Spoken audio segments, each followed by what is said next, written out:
Shalom pessoal, uma boa noite a todos vocês. Estamos agora na live da nossa semana e hoje vamos falar sobre a Parashat Hukat, a mais conhecida pelo seu tema central, que é a vaca vermelha, e entre outros assuntos que são empolgantes. A questão aqui é que nós vamos ver um apanhado de ideias e de situações, tanto do que diz respeito a Hukat, tanto o que diz respeito aos famosos golpes de Moshe na rocha. Essa paraxá ela fala muito no seu começo sobre as leis da vaca vermelha, sobre a questão de pureza e impureza, a impureza por meio de um morto, uma pessoa também que tocasse em um morto e depois outra pessoa tocasse nela também poderia se impurificar. A impureza que também era chegada até utensílios, a maneira de se purificar esses utensílios e essa purificação feita através das cinzas da vaca vermelha, que como nós já conhecemos, ela ao mesmo tempo que purifica uma pessoa, também traz impureza para outra. Importante notar que aquele que estivesse fazendo o processo de purificação, ou seja, a pessoa que estivesse auxiliando a outra pessoa a se purificar, ela deveria estar pura. Mas tem alguns detalhes que a gente vai ver daqui a pouquinho, tá? A Torá inicia a discussão sobre esse assunto dizendo que isto é um decreto da Torá. Em outras palavras, isso é para enfatizar que é por meio direto e expresso uma ordem divina, sem nenhuma possibilidade de questionamento. Por que isso é deixado tão claro assim? Tudo que a gente vai falar aqui também tem base nos comentários de Rashi. Haja vista que tanto o Satã quanto as nações do mundo estavam zombando de Israel, perguntando que sentido faria cumprir esse mandamento, qual seria o propósito real dele, qual seria o seu efeito, já que nós não encontramos explicações sobre esse assunto. Então, por essa razão, a Torá já deixa bem claro que isto é um decreto. E por que eu estou falando isso agora no começo para vocês? Lá no finalzinho a gente vai ver que quando algo é dito da boca de Deus, é algo expressamente ordenado por Ele, nós vamos observar que isso tem uma importância e que não cabe aqui nesses casos questionamentos. A Torá continua narrando e um dos assuntos mais, vamos dizer assim, bem divididos, bem explicados e muito tocados desde vários psukim é a respeito do contato com o corpo humano, o corpo de uma pessoa que morreu, tá?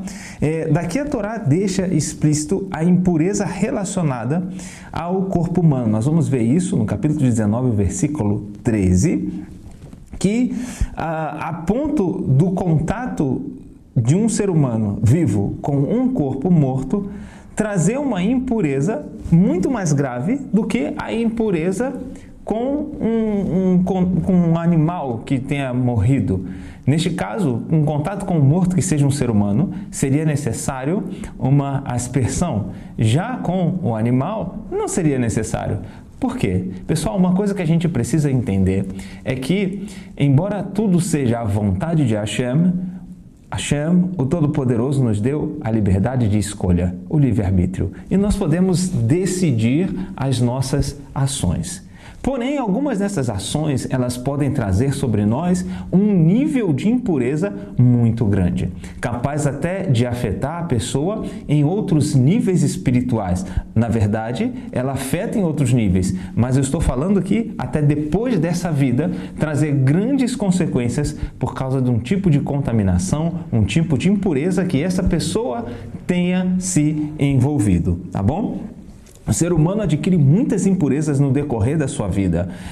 São vários tipos de situações que o colocam com a sua alma e algumas impurezas ficam apegadas ainda ao corpo, tá bom? A pessoa também que entrava na presença de um corpo morto, ou seja, digamos que ela estivesse em um ambiente, na sua tenda, e ali haveria um corpo morto. Ela se impurificou por causa dele.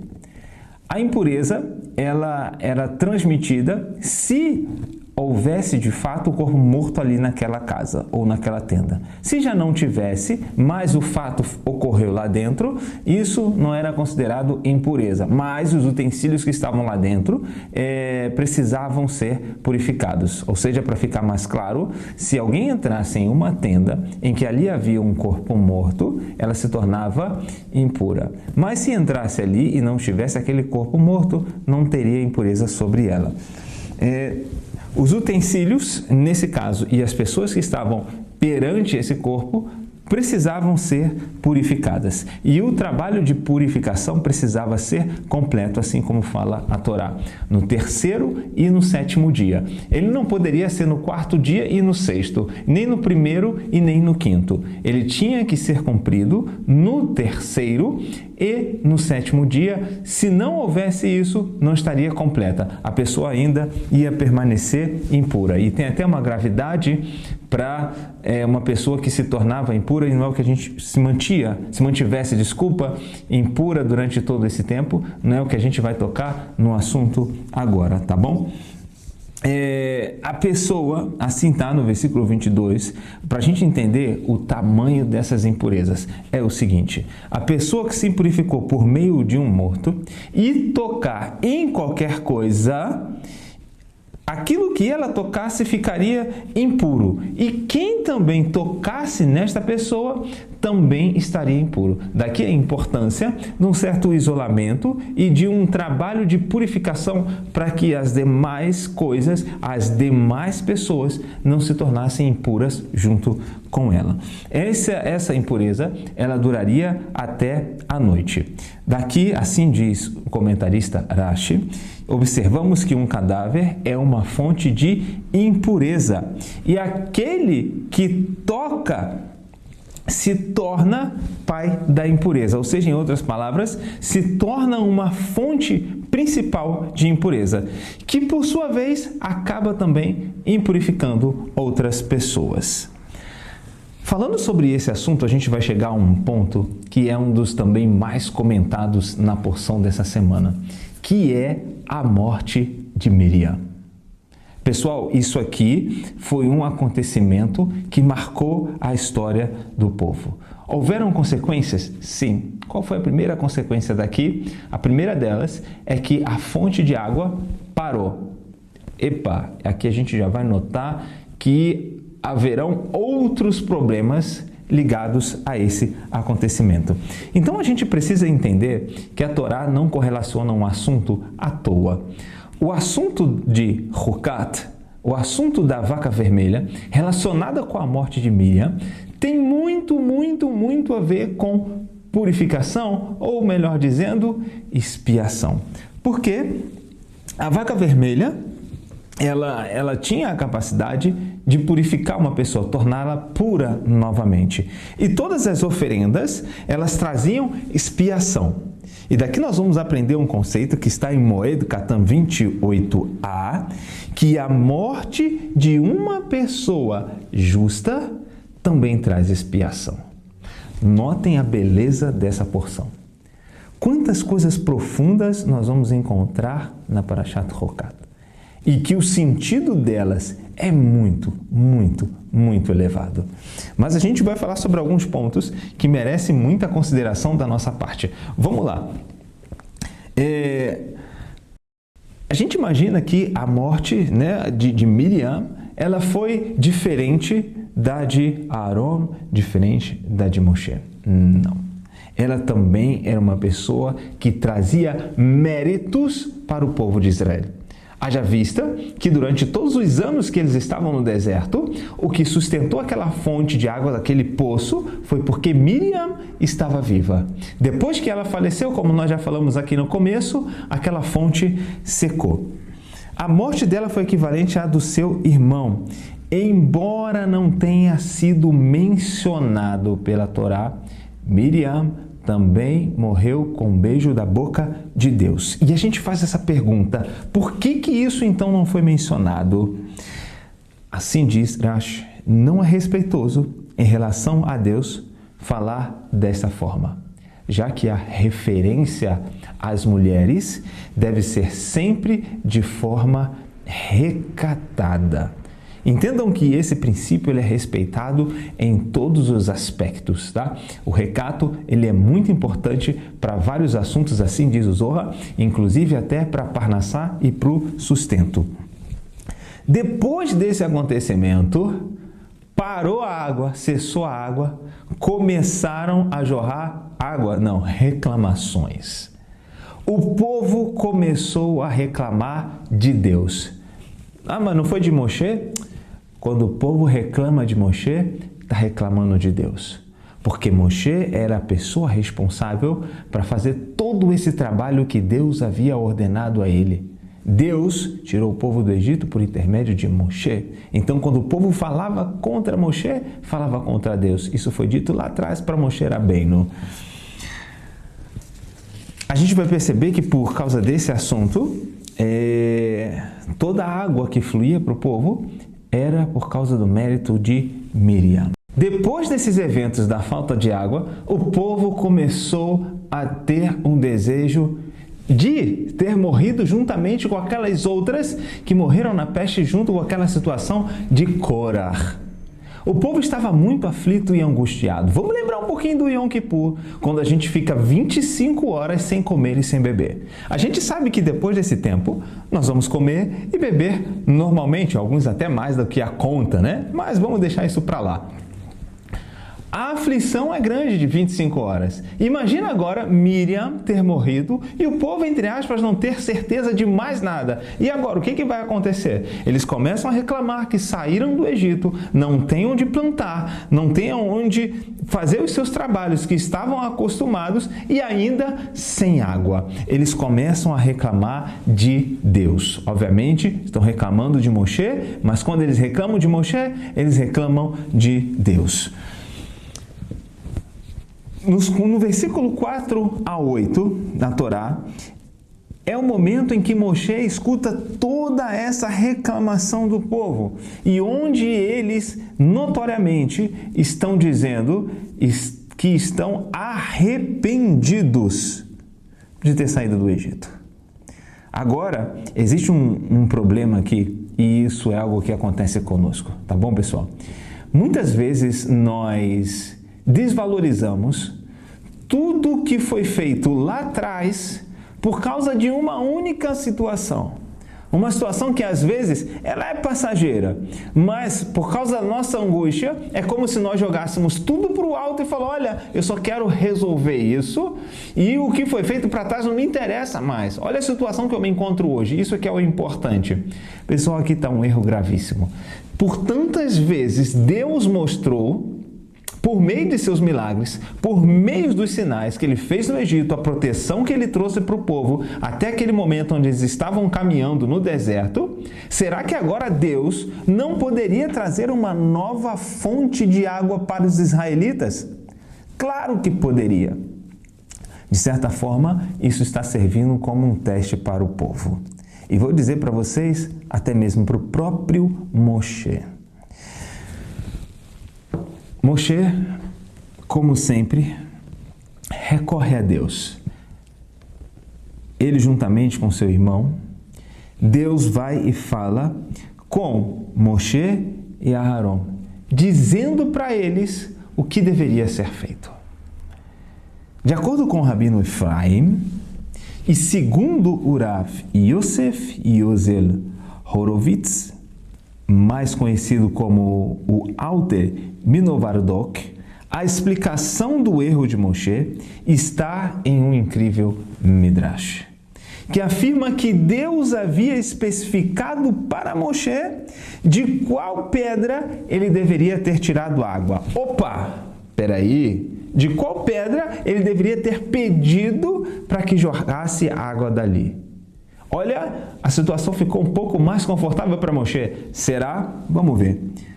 Porém, de acordo com o Midrash, assim ele diz, Moshe escutou pessoas do povo judeu dizendo, lá vem a conversa fiada. Olha só, este Moshe não passa de um bom conhecedor das pedras do deserto.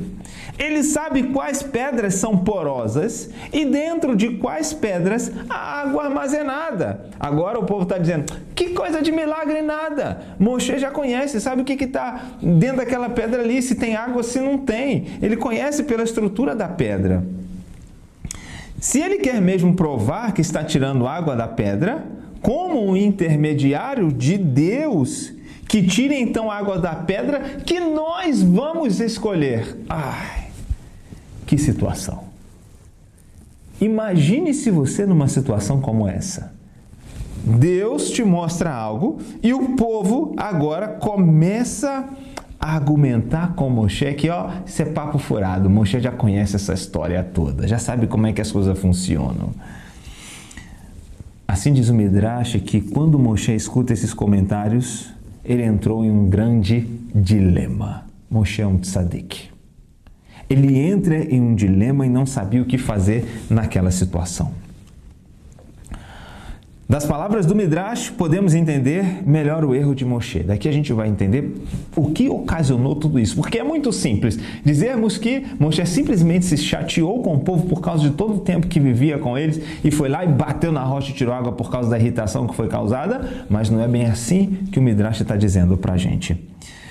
Diante daquele questionamento todo, ele ficou com uma enorme dúvida. E aqui é que está o ponto da coisa. Presta atenção nisso que a gente está falando do Midrash aqui. O que seria melhor? Levar em consideração as palavras do povo e falar com a pedra que eles queriam que Moshe falasse, ou falar realmente com a pedra que Deus disse para Moshe falar? Por um lado, poderia se escutar o povo? Seria melhor? Para quê? Para que se evite das pessoas criarem mais argumentos para reclamarem de Deus e suspeitarem de que tudo não passava apenas de uma enganação. Assim, dessa maneira, o que Moshe ia fazer? Com essa atitude, vou escutar o povo e vou falar com a pedra que eles escolherem. Com isso, eu vou evitar um Hilul Hashem. Ou seja, vou evitar que a honra de Deus seja manchada, vou evitar que o nome de Deus seja profanado. Mais do que isso, Moshe ponderou que ao escutar o povo, ele poderia ainda assim fazer um grande Kiddush Hashem, já que ele estava ouvindo a sugestão do povo de falar com aquela rocha que eles escolheram e não a que ele achava que tinha água supostamente. Olha só o que está acontecendo aqui. Moshe está dentro de um dilema enorme. Eu vou escutar o que Deus me falou ou eu vou escutar o que o povo está falando para criar um Kiddush Hashem? Entenda bem, pessoal, o que Moshe está fazendo aqui é justamente evitar que o povo fale mal de Deus.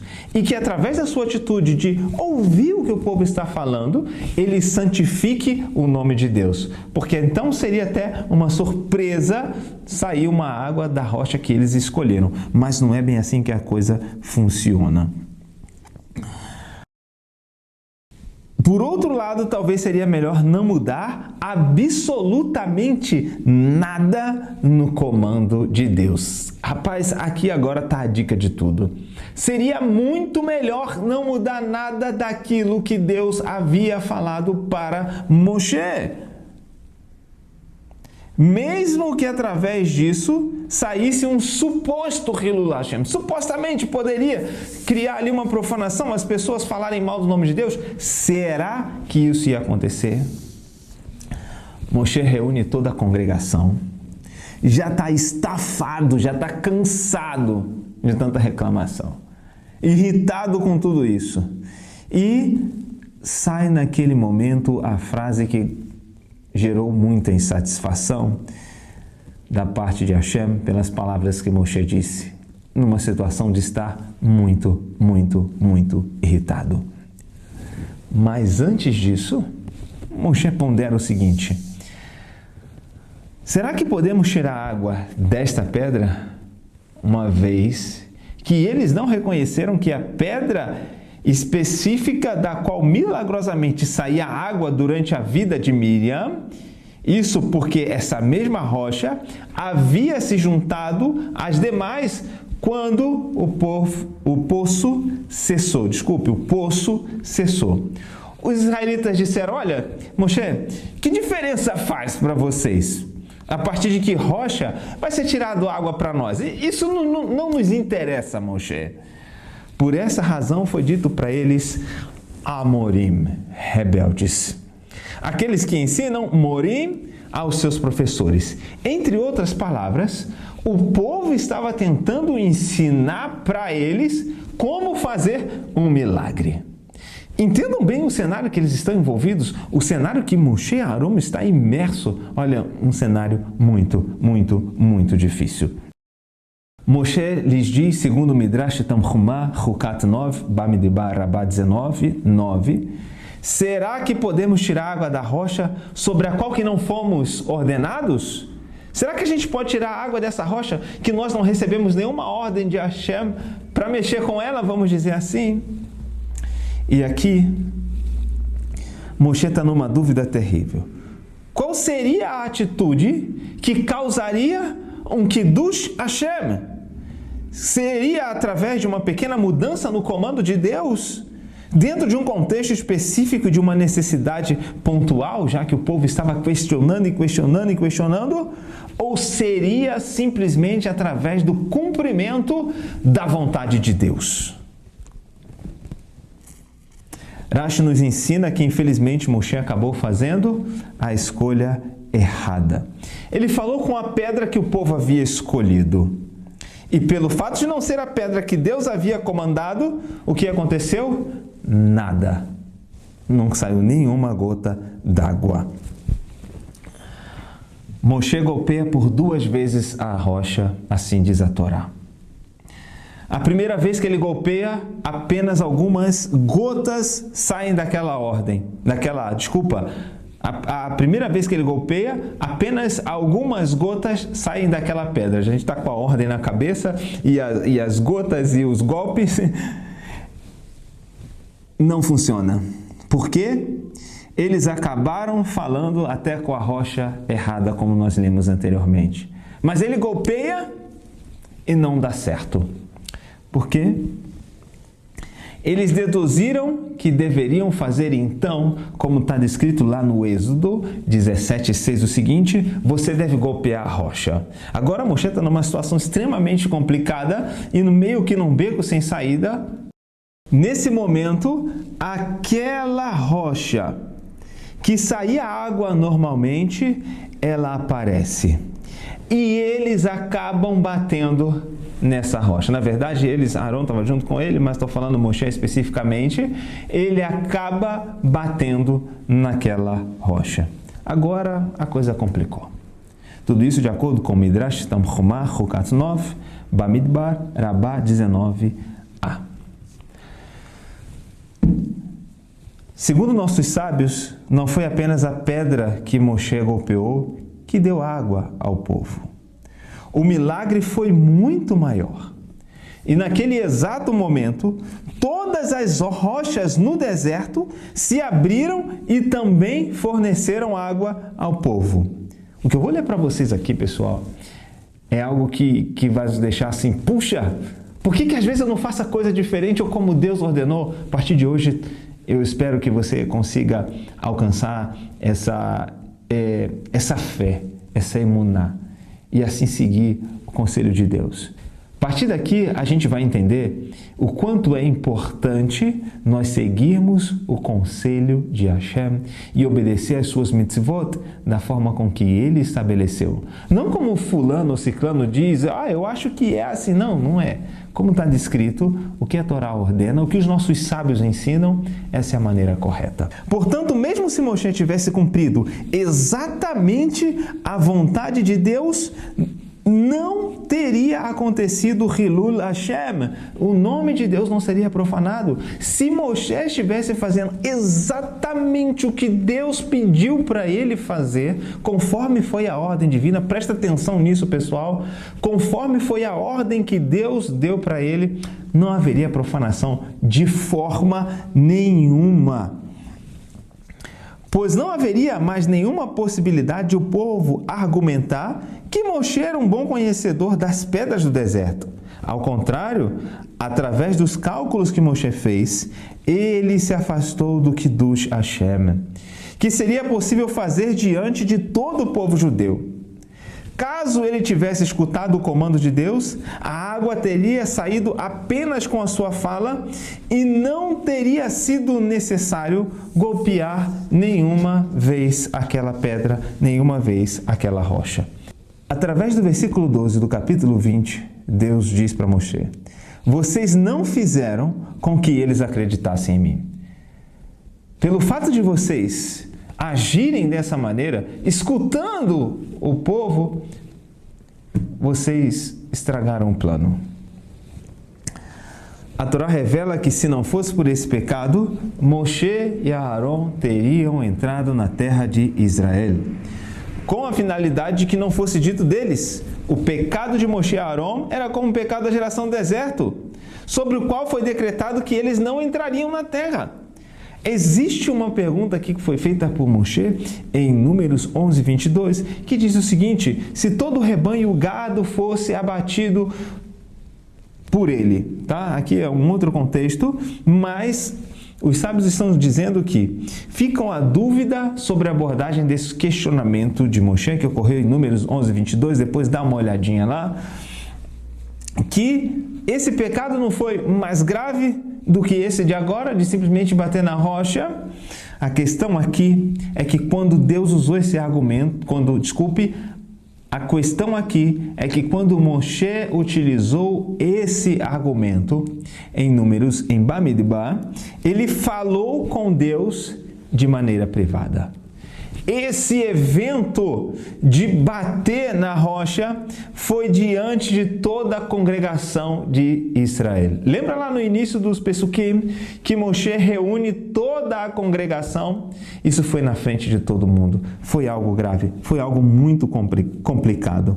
De certa forma, pelo fato de Moshe ter falado de forma privada aquilo que está em Bamidbar, a Torá não trouxe para ele nenhuma punição, já que agora esse evento ocorreu na frente de toda a comunidade, na presença de todo o povo, que eles estavam reunidos ali para ver o milagre que aconteceria.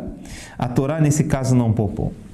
Então era preciso levar em conta a santificação do nome de Deus, que não ocorreu por esse fato. Assim diz então Humá, Hukat 10, Bamidbar 19, 10. Porque se ele tivesse falado com a pedra e dela tivesse saído água, Hashem teria sido santificado por conta disso. E agora, o que o povo ia dizer? Que se essa pedra, que não fala, que não anda, que não respira, que não precisa de nenhum sustento, não precisa de nada, ela cumpre a palavra de Deus, saindo água através da ordem de Moshe, pelas palavras de Moshe. Se ela faz isso, imagina nós, que temos todas essas necessidades, que precisamos estar apoiados em Hashem, imagina nós, devemos cumprir os seus mandamentos. Isso está em Midrash Agadá.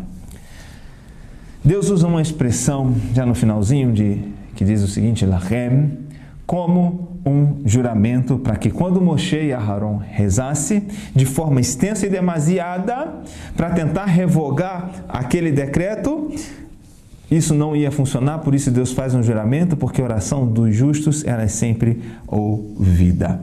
Uma conclusão: essa é a conexão do erro de Moshe com o assunto da Pará Adumá.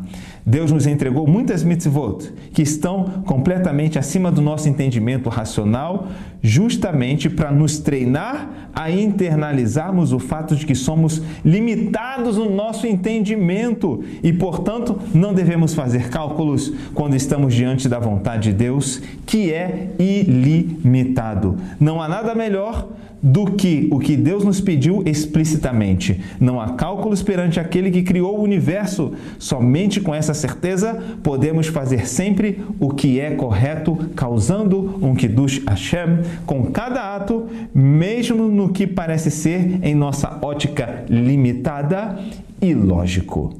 Que Hashem nos dê a sabedoria para a obediência dos seus mandamentos. Shabbat Shalom, tudo de bom para vocês.